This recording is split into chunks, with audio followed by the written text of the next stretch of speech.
កប់រឿងខ្ញុំសបាយខ្លាចជាទុកធំ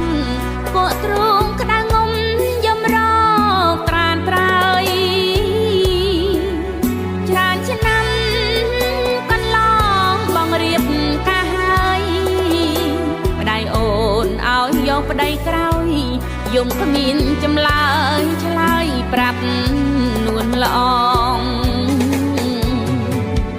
ធ្វើបន់មួយវេសណ្ដែកមួយគូជំរាំងអារម្មណ៍អាប់អួរចេះតែស្រែកសួររកប្រស្នេហ៍ស្នងពេលគេអោប្តីមកមិននឹកបងព្រះអើយសូមជួយចម្លង